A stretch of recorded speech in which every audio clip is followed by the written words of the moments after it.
Hello, my name is Erin Slavin, and today I will be analyzing two poems, the first being The Rest by Jane Huffman, and the latter one being Heartbeats by Melvin Dixon. I chose these two poems because they share a similar theme of disease, and I have a particular interest in anatomy and physiology of the human body. I will begin with The Rest by Jane Huffman, which was published in December of 2019. Still, I keep myself, I take to bed. One lung is red, cut red flowers hung in pink water. My other lung is out of line. From one lung I tell the truth, from the other lung I lie. Cut pink flowers hung in red water. Like a pain, the truth is mine. The lie is that today I want to die. Cut red water hung in pink flowers. The rest of it is stillness, rest. A soft cough into a hard pan, a hard cough into a soft plain.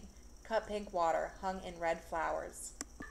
This poem is a 14-line sonnet with stanzas 1 and 3 having 3 lines and stanzas 2 and 4 having 4 lines each. It's a lyric poem with descriptive monologue which meditates on the subject of the narrator's internal thoughts while enduring lung disease.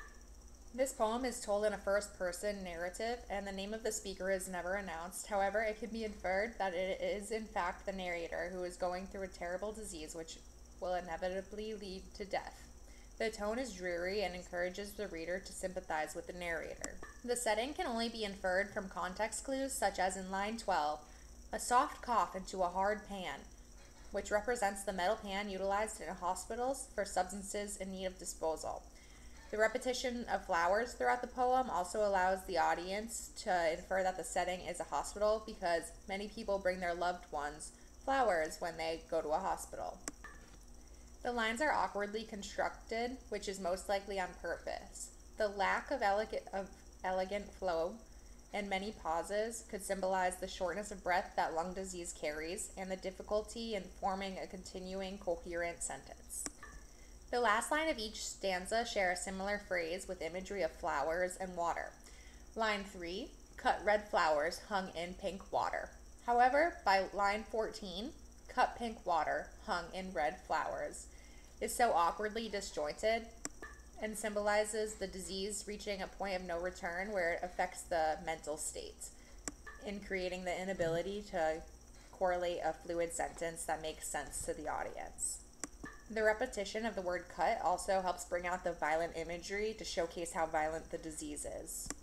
The author also uses connotations with the words of flowers and red or pink, which potentially symbolizes the flowers being the speaker's deteriorating lungs, and red or pink potentially being the fluid that is filling the lungs, causing the sickness, and progressing the disease.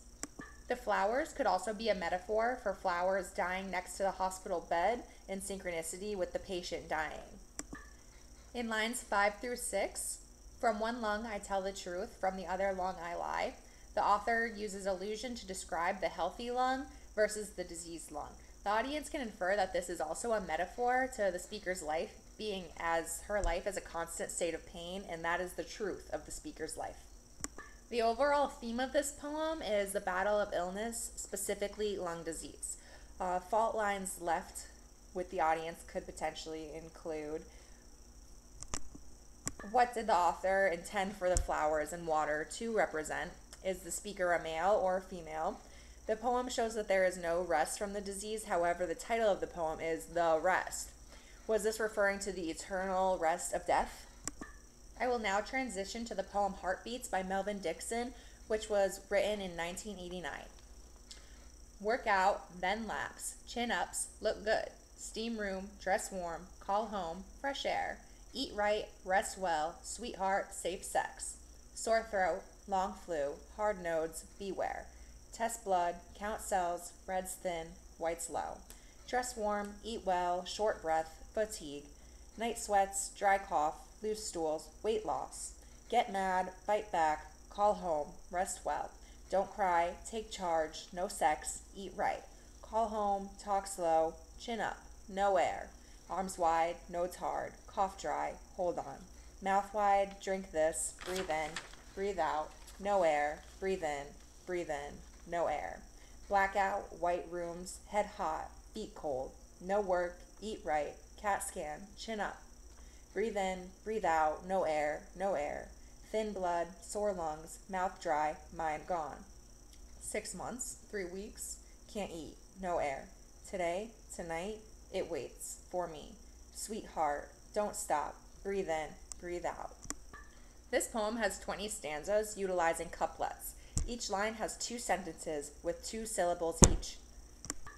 The pauses allow the reader to read aloud in the beat of a heartbeat, hence the title, Heartbeats. This is a lyric poem with dramatic monologue that focuses on the internal thoughts of the speaker whose illness is progressively getting worse, and ways he or she is attempting to calm and better themselves in desperation to stay alive.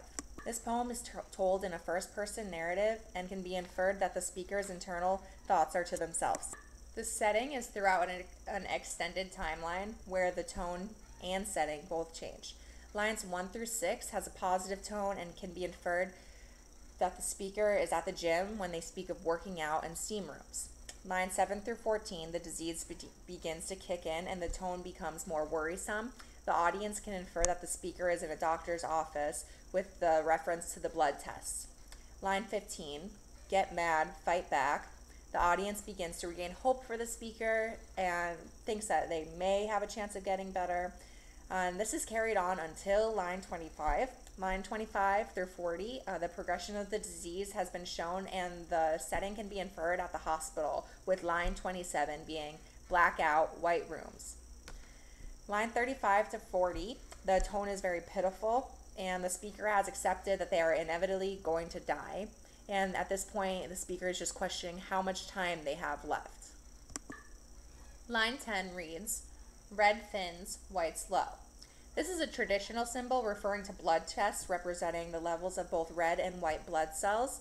Low white blood cell count means that it could potentially be immunosuppressant. And considering that this poem was written in 1989, when the height of the AIDS pandemic was ongoing and very popular in the media, that is most likely what this poem is about. Repetition is also shown throughout this poem through the words of breathe in and breathe out. This is a symbol showing the speaker is trying to use breathing as a technique to calm himself and bring himself or herself to a more relaxed state. The author also plays with diction quite a bit, first using the word sweetheart in one word in line 6 to refer to their lover, then later using 2 separate words as in sweetheart, referring to the organ in his body, pleading for it to keep up and keep him alive. This also emphasizes the shift of tone. The beginning of the poem has a very happy and positive outlook on life, and by the end of the poem, the tone is despair and desperation. The narrator also uses the diction chin up in line 2, referring to working out, doing chin-ups. However, in line 20, he uses the word chin up in reference to staying brave and staying positive. The overall theme of this poem is the persistence of a disease on a human body despite battles against it. Fault lines left with the audience could include, in lines 1 through 6, when the tone was very positive, was the speaker yet aware that they had this disease? Another one is the speaker calls home quite often in the story. However, it is never mentioned that any family members come and visit him at all. Was the family made aware that the speaker had this disease? In line 6, when the speaker refers to their sweetheart as their lover, does this sweetheart stick around? And if not, is it due to this disease? Another one is, upon further research, the author, Melvin Dixon himself, had suffered from AIDS.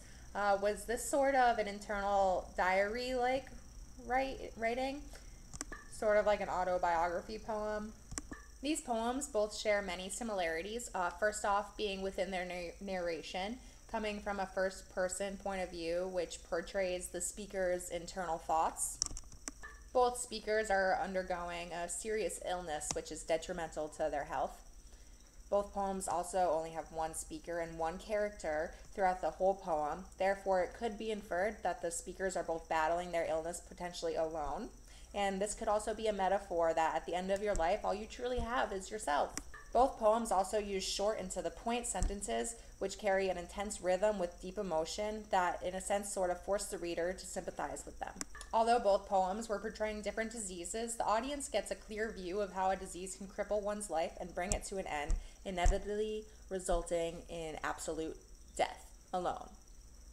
Both poems, the authors do a great job at getting the audience to sympathize with the speaker of the poem. They were very entertaining reads. Thank you.